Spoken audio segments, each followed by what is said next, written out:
Hey guys, welcome to a segment where we're going to take a look at the previous images that I took from my last episode 002, and kind of go through the image selection process. I think that this is just as important, if not more so than the actual shooting itself, in the sense that spending time to really look over your work and understand what makes a good image and why you're drawn to a particular shot more than another is really going to help you grow as a photographer. It's going to help you define your style, your perspective, and simply the message that you're trying to convey to others through the work that you're doing. I think this is more important than settings, what filters you use, your post-processing techniques, and even the gear that you have, because at the end of the day, what you have are your images. And if your images are strong enough, no one's gonna care about the particulars about the shot other than the fact that you captured this one and chose to share this particular image with the rest of the world. So let's just jump straight in and take a look at the images that we captured that day. After importing my images in Lightroom, I'll take a quick scan as to what I've shot that day. And if you'll notice, I rarely take just one image of a particular scene, but multiple shots just to be able to maximize the potential of what really caught my eye in the first place. Now this is what's called working the scene, and is really effective in narrowing down that perfect moment. See, I believe that the decisive moment is more about anticipation than it is about reaction. Once your scene is established, it's easier just to focus on the subjects, the composition, and just hope that everything falls into place nicely. Now, a lot of the shots that you see here weren't featured in the video for a number of reasons. Time constraints, they didn't provide any valuable lessons, or they just simply sucked. I didn't want to put any more emphasis on my poor hit ratio as it is, but you guys can see everything now anyway, so step one is just simply go through everything and choose the initial selections. As I scroll past, I simply flag all the images that catch my eye by pressing the P button, and delete any images that are clearly mistakes, just so that they don't end up distracting me. Now, if you make a mistake by pressing the P button on something that you didn't mean to select, all you have to do is hit U, and it will remove the flag.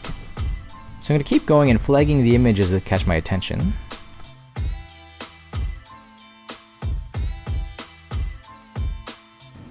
So step two is narrowing down the details. Once I've done the initial selections, I'll do another sweep in each section and see if there are any shots that I want to consider, and then zoom in closer to see if there's really anything in there.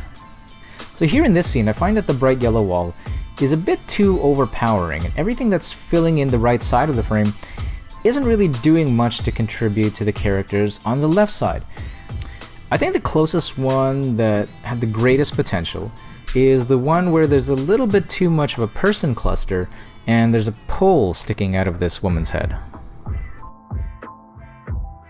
So just because you spent a lot of time in one place and shot a lot of images in that one particular scene, it doesn't necessarily mean that any of it is good or that you're obliged to use any of that stuff within that series.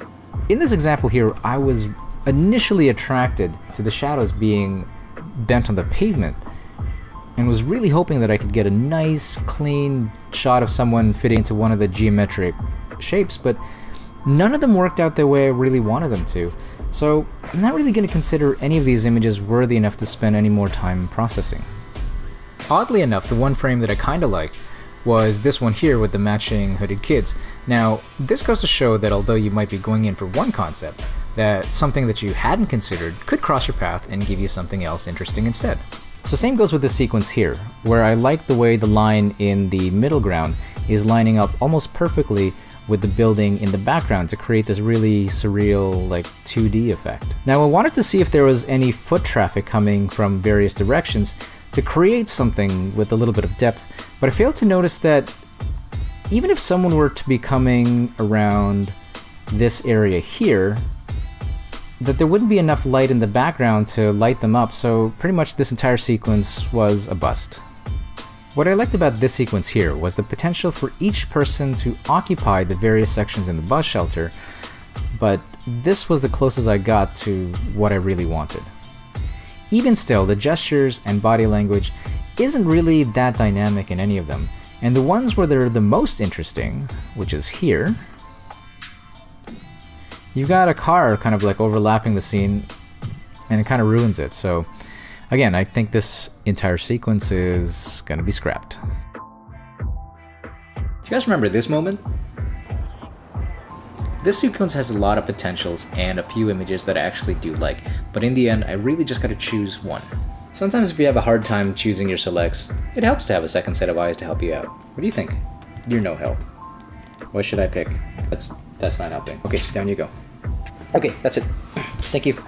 Unless you're purposely presenting a diptych or telling a story through a sequence of images that are similar to one another, you really gotta pick the shot that best represents the scene. If you're sharing these on Instagram, for example, people just want to see your best work, and they might get bored if you try to upload too many images that are very similar with one another.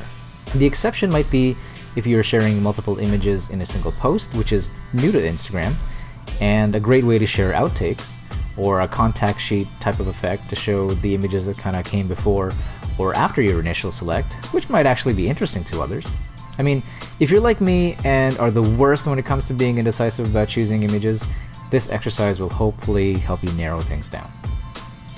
Here there's minimal overlap, but everyone's kind of got their backs towards me. I do like the clean silhouette and the varying size of the other characters in the background, so this might actually be in the running for the finals. I'm not so keen on the empty space in the top left, but the staggered elements, the two people facing opposite from one another, and the movement of the person on the right kind of balance things out. I think it's actually cool that this guy is the only identifiable face in the sea of shadows, silhouettes, and anonymity, but in the next frame, I'm not so keen on his expression. I featured this in the video and made mention that if I'd shot this a split second before, I may have had the guy's face visible instead of behind his pointing hand, which is great for the shadow right behind, but poorly placed as a foreground element. Now I do like the frame before it as well.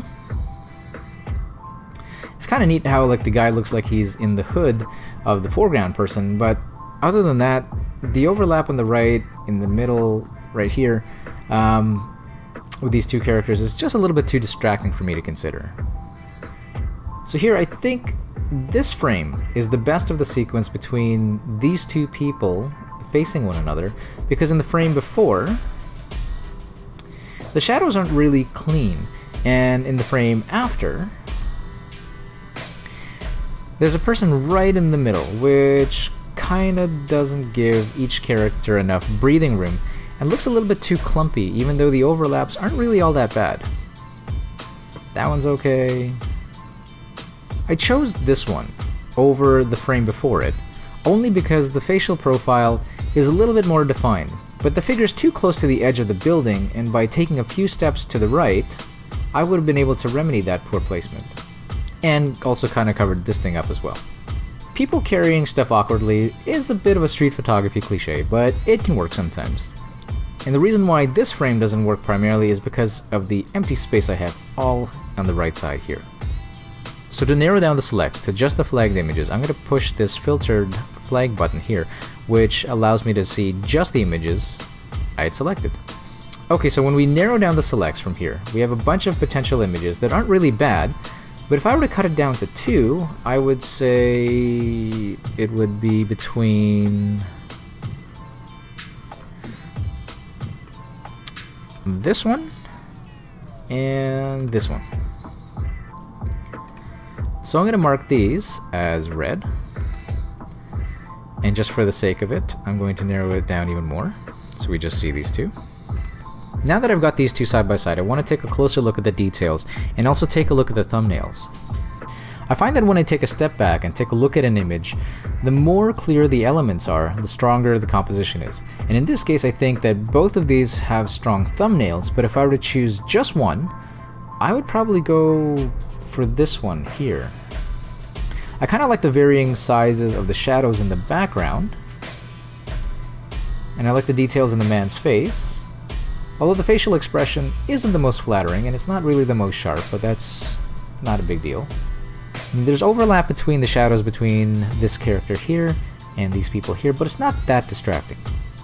I also kind of like the bend in the shadow of this figure's legs, and it kind of helps with like framing these guys here, so I think in the end that I'm going to choose this one. So step 5, which isn't really a step, it's just like a little bit of a bonus thing, but here's what you can learn from just the rogue images that you shoot in between the sequences. Now, the reason why I don't like shooting while on the go is you get pretty much these kinds of shots where the leading lines are great and they do well to establish the environment and the area that you're shooting in. But I find that the composition kind of gets a little bit boring after a while. I mean, this character's kind of cool, the light's really nice, there's not too much overlap here, but I'm not really a big fan of this perspective. Another thing I wanted to sort of show you is like when you have people who smile at the camera or ham it up towards the camera. Now initially these are great gestures and great emotions and you've captured it, but really this type of breaking the fourth wall doesn't really do too much, at least to me. I mean, some people like it and that's perfectly fine, but as a personal preference, it's not my favorite thing in the world. So obviously there's this sequence that I showed you guys in the video, and I don't really want to go through everything here, but I do want to show you guys why I chose one image over another. The image that I ended up going with was this one here, and I did so for a number of reasons. One, she was the only person who was very clearly lit. She's kind of doing something with her hands. I think this was the most successful of the ones that I shot from this area here. There's also this guy here who's got this kind of pained expression, although it's interesting. I kind of find as if this middle area here is a little bit empty. Now you don't have to fill in every single aspect of your frame, but when there's a giant gap between the two and there's nothing really going on here and that you only have two elements really of interest, I kind of feel as if there's something missing. The last image that I'm going to show you here wasn't featured in the video, and it was taken during a time when I was pretty much done with shooting. Like I was just exhausted, and I'm just shooting for the sake of shooting, and when you get to that point, you kind of get a little bit lazy, and this is kind of what's happening here. Subjects are all over the place, the overlap's not too bad, I like the flare, I like the quality of the light that's kind of coming in, but I'm not paying attention to like what I'm shooting. There's a car here. I could have taken a few steps to the right and kind of framed this a little bit better. There's a whole bunch of things, but when you get to this point in the day, when you're really lazy, I think it's time to put away the camera and just simply enjoy the light, because you don't always have to be taking pictures, and I know it's easier said than done, but it's okay just to be able to enjoy the things around you. And I'm going to end it with that. I hope you guys enjoyed going through this process with me and learned a few tips and tricks on composition, content, and why an image works and why it doesn't sometimes. What's funny is that I recorded this a few times because the first time I did, the entire session was like an hour and a half and it was boring. I mean, it's all good stuff and all, but I really want to be as concise as I can and give you basically the core of what's involved in my process.